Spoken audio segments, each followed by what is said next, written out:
جی اگلا جو سوال ہے بابا وہ بڑا ہی اہم ہے اور بہت زیادہ آپ کہہ لیں آج کے ماحول پہ اثر انداز ہوتا ہے. تو یہ بھی ایک بہن ہے جن کا نام بسمہ ہے، اور یہ ان کا اپنا مسئلہ انہوں نے ذکر کیا، لیکن اس سوال میں اس کے جواب میں کئی لوگوں کی رہنمائی ہوگی. ان کی بیٹی کا کوئی مسئلہ ہے تو ان کا کہنا ہے کہ ان کو جو ان کے اہل سسرال ہیں وہ اس پہ فورس کر رہے ہیں کہ تعویذ لیا جائے، دھاگے باندھے جائیں، تعویذ، دھاگے، عملیات یا دم کروایا جائے. اس چیز کے اوپر بہت زیادہ زور دیتے ہیں سسرال والے. پوچھنا وہ یہ چاہ رہی ہیں کہ میرا ان چیزوں پہ بالکل یقین نہیں ہے، تو اس بارے میں آپ گائیڈ کریں کہ مجھے کیا کرنا چاہیے کہ اس طرف تعویذ یا عمل یا عملیات کی طرف جانا چاہیے یا علاج کرنا چاہیے. اور یہ آپ دیکھتے بھی ہیں بابا سوشل میڈیا پہ آج کل ایک بھرمار ہے. اس وقت تو سوشل میڈیا پر بھرمار ہے، یہ پڑھ لو، وہ پڑھ لو، یہ کر لو، وہ کر لو. میں نے چند دن پہلے دیکھا کہ پتہ نہیں مرگی کا یا کس چیز کا علاج ہے کہ گدھے کے کھر کاٹ کے گلے میں ڈالو. اللہ ان کو ہدایت دے، انہوں نے امت کو گمراہ کر دیا. اللہ نے ہمیں سورۃ فاتحہ دی ہے جو ہر بیماری کے لیے شفا ہے، اور آیات شفا ہیں قرآن میں، وہ پڑھیں. آخری 2 سورتیں اتری ہی اس لیے تھیں ہمارے نبی پر جادو ہوا تو اللہ تعالیٰ نے قل اعوذ برب الفلق قل اعوذ برب الناس اتاری. کسی عامل کے پاس جانے کی ضرورت نہیں ہے. تقریباً سارے عامل 2 نمبر ہیں، اور سوائے کمائی کے اور کوئی چکر نہیں ہے، اور لوگوں کے ضعیف ایمان سے وہ فائدہ اٹھاتے ہیں. اور ایک ایمان کا ضعف ہے، ایک جہالت ہے. تو اس سے عاملوں کی تو مٹی بھی سونا بنتی جا رہی، اور لوگ ویسے کہ ویسے ہیں. تو اس لیے عاملوں سے کوئی 3-4 میل دور رہیں. نماز پڑھیں، نفل پڑھیں. ابو ہریرہ رضی اللہ تعالیٰ عنہ لیٹے ہوئے تھے، اب نے فرمایا کیا ہوا؟ کہ پیٹ میں درد ہے. قم فصل فإن فی الصلاۃ شفاء.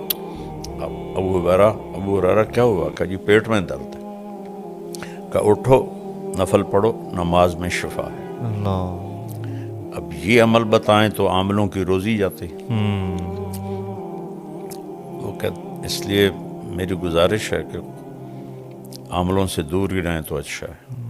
اور ایک اور بڑا مسئلہ بابا سامنے آتا ہے کہ بہت سے لوگ بجائے علاج کے جن کو دوا کی ضرورت ہوتی ہے وہ بھی رخ کرتے ہیں عاملین کا. ایسے کتنے لوگوں مار دیے انہوں نے. جی علاج کی بجائے وہ عاملوں کے پاس جاتے ہیں، اخیر پھر وہ یا تو شدید بیماریوں میں مزید بڑھ جاتے ہیں جی یا پھر آگے چلے جاتے ہیں. تو اس لیے یہ جو عام ذہن ہے بابا کہ دوائی لینا یا اسباب کو اختیار کرنا اس کو توکل کے خلاف سمجھا جاتا ہے. یہ تو بے وقوفی ہے. اس بارے میں تھوڑی سی آپ اگر رہنمائی کر دیں تو فائدہ ہوگا. ہی سنیں. دیکھیں، اسباب کو پر توکل کرنا یہ تو جہالت ہے. اسباب کو بیکار سمجھنا یہ بے وقوفی ہے. اللہ نے بنایا کیوں ہے سب کچھ؟ یہ سارا اس لیے تو والذی خلق لکم ما فی الارض جمیعا، یہ سب کچھ جو بنایا تمہارے لیے بنایا. اللہ. اور اللہ کے نبی نے خود حضرت سعد بن ابی وقاص رضی اللہ تعالیٰ عنہ کے مرض کی تشخیص کی، انک لمفعول، تجھے دل کا دورہ ہے، اور تو اس کو 7 کھجوریں عجوہ کی گٹھلی کوٹ کے کھلاؤ. یہ تو اپنی طرف سے. پھر فرمایا اس کو حارث بن کلدہ کے پاس بھیجو، وہ اس کا علاج کرے. وہ طائف میں طبیب تھے، ان کے پاس بھیجا علاج کے لیے. تو یہ بیوقوف لوگ ہیں جو کہتے ہیں کہ توکل کا مطلب ہے کہ بس کچھ بھی نہ کرو. حضرت عمر رضی اللہ عنہ جمعہ پڑھا کے اترے، اٹھے مصلی سے، جی ایک طرف کچھ نوجوان بیٹھے تھے، آپ نے فرمایا من انتم، کون لوگ؟ نوجوان تھے، کہ نحن المتوکلون، ہم توکل والے ہیں۔ فعلاہم بدرتہ، انہوں نے اپنا درہ اٹھایا اور ایک ایک کی کمر کو سیکا، کہا اللہ آسمان سے سونا نہیں برساتا، پانی برساتا ہے۔ اللہ اکبر۔ اور جمعے کی نماز سی نا، تو اللہ کہتا ہے اذا قضیت الصلاۃ فانتشروا فی الارض، تو تم یہاں بیٹھے ہو، اللہ اوپر سے تمہیں پھینکے گا، اگر آئندہ تم یہاں نظر آئے میں تمہارے چہرے لال کر دوں گا۔ اللہ سب کو بھگا دیا۔ اللہ او قل ثم توکل، ایک صحابی نے پوچھا یا رسول اللہ اونٹ کو باندھ کے توکل کروں یا ویسے ہی توکل کروں؟ آپ نے فرمایا او قل ثم توکل، پہلے اس کو باندھو پھر توکل کرو۔ اللہ ہمارے نبی غار میں چھپے بیٹا، اللہ کیا آپ میں توکل نہیں تھا؟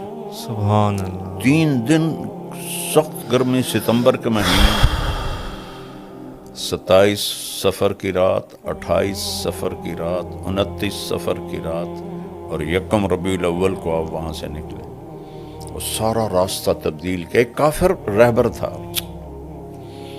عبداللہ بن اریقط، حضرت ابوبکر صدیق کا دوست تھا، بعد میں اس کا کوئی تذکرہ نہیں ملتا کہ وہ ایمان لایا یا نہیں لایا، اس کو رہبر بنا کے آپ سفر پر آیا۔ تو اسباب کا ترک، اس کو توکل سمجھنا یہ بہت ہی غلط، اور اسباب میں یوں لگنا کہ حلال حرام کی پہچان ہی ختم ہو جائے، جھوٹ نہ بولیں تو کم روٹی کہاں سے کھائیں، رشوت نہ لیں تو روٹی کہاں سے کھائیں، یہ بھی حرام ہے۔ اللہ تعالیٰ نے پہلا تعارف ہی کروایا ہے الحمدللہ رب العالمین، صرف تمہارا نہیں، پتہ نہیں کتنے عالم ہے کہ سب کا رب، سب کو پالتا۔ میں کہتا ہوتا ہوں کافروں کو توحید میں دھوکہ لگا، وہ پتھروں کے آگے جھک گئے، بتوں کے آگے جھک گئے۔ مسلمانوں کو ربوبیت میں دھوکہ لگا، توحید میں دھوکہ نہیں ہے۔ کسی کے آگے پتھر کا بت رکھو، شرابی جواری کیوں نہ ہو، اسے کوئی نہ سجدہ کر کا توبہ توبہ میں کافر ہوں، لیکن وہی ہے سود پہ کاروبار کرے گا، جھوٹ بھی بولے گا، چوری بھی کرے گا، ڈاکہ بھی ڈالے گا، رشوت بھی لے گا، روٹی کی تو کھاوی۔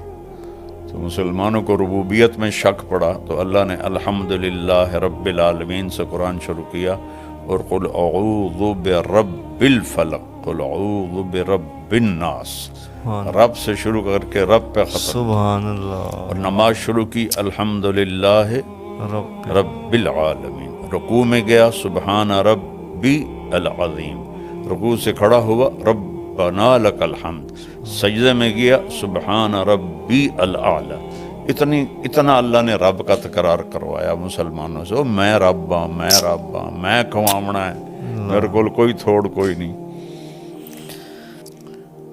تو یہ دونوں ایکسٹریمیں غلط ہیں۔ جی اگلی بھی جو سائلہ ہیں ان کا نام شبنم ہے، یہ کہہ رہی ہیں کہ میں UPSC کی تیاری کر رہی ہوں گھر میں، لیکن جاب کے لیے مجھے یقیناً پھر باہر نکلنا پڑے گا، تو اس میں پھر پردے کا تو میں بڑا اہتمام کرتی ہوں، پھر جاب میں جب میں جاب کروں گی اس وقت مشکلات کا سامنا کرنا پڑے گا مجھے، تو اس میں کیا کرنا چاہیے؟ یعنی جاب کرنی چاہیے یا پردے کی وجہ سے جاب چھوڑ دینی چاہیے؟ دیکھیں صحیح بات یہ ہے بیٹا کہ عورت کے لیے جاب نہیں ہے،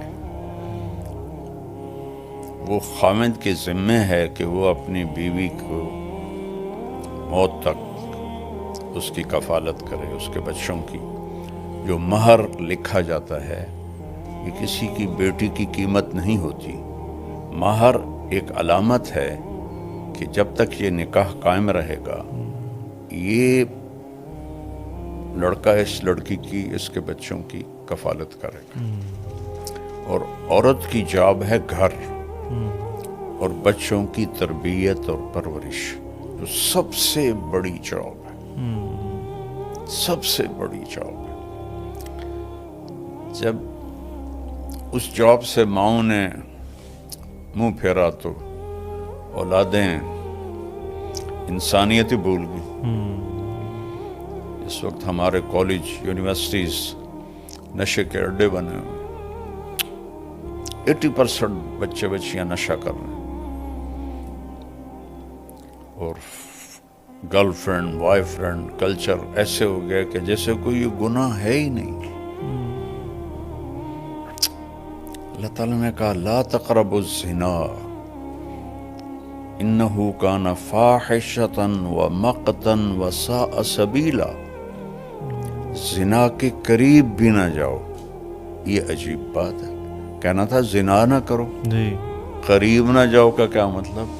کہ جو چیزیں اس کو پروموٹ کرتی ہیں, موٹیویٹ کرتی ہیں, ان سے دور رہو. اس میں سب سے بڑی چیز آزادانہ ملاپ ہے نوجوان بچے بچیوں کا, مردوں عورتوں کا, جس کو اللہ نے حد بندی سے روکا. تو جب وہ ہم نے بیریئر توڑا تو ساری نسل اس پہ لگ گئی اور یہ مسئلہ ہی کوئی نہیں رہ گیا. تو اللہ نے کہا یہ بہت بڑی فحاشی ہے. اور مقت کہتے ہیں انتہائی قابل نفرت چیز کو. مقتن کا لفظ کفر پہ نہیں بولا اللہ تعالیٰ نے. قابل نفرت تو سب سے زیادہ شرک ہے. اللہ نے زنا پہ بولا کہ انتہائی قابل نفرت ہے. وساء سبیلا, بہت غلط راستہ ہے. تو ماؤں کا کردار تھا بچے بچیوں کو ٹائم دے کے انہیں ایک اچھا مرد بچہ, اچھی بچی بنانا. تو وہ بڑا گھر ہو, بڑی گاڑی ہو, زیادہ پیسے ہوں, چلو دونوں جاب کرو, دونوں کماؤ. تو کسی جگہ ضرورت بھی ہوتی ہے بھائی عورتوں میں ڈاکٹر ہونی چاہیے, چونکہ عورتوں کا علاج ہے. اس کے لیے تو جہاں ضرورت ہے وہاں تو شریعت کی طرف سے بھی ہے. لیکن وہ بھی اب ایکسیس ہو چکا ہے. ایک سیٹ ہوتی ہے اور 1000 اپلیکیشن آئی ہوتی ہیں. اتنی زیادہ ہو گیا. میں میڈیکل کالجوں میں کب سے جا رہا ہوں. ایک زمانہ ہوتا تھا بس ایک تھوڑی سی جگہ میں لڑکیاں ہوتی تھی, باقی لڑکے. اب 70% میڈیکل کالج میں لڑکیاں ہوتی ہیں, 30% لڑکے ہوتے ہیں. اور یہ 70% کہاں کھپیں گی؟ اتنی جابیں ہیں.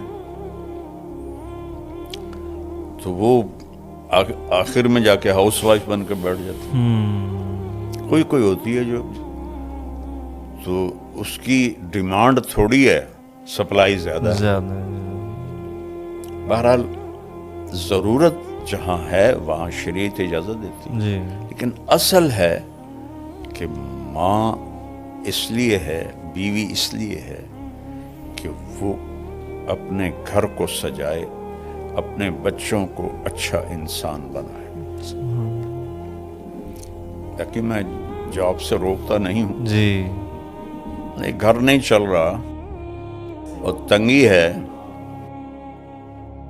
پھر عورت کو بھی اجازت ہے کہ وہ خامد کا ساتھ دے اور مل کے گھر کا نظام چلائیں. لیکن صرف سٹیٹس بڑھانے کے لیے جاب کرنا یہ حق تلفی ہے اولاد کی.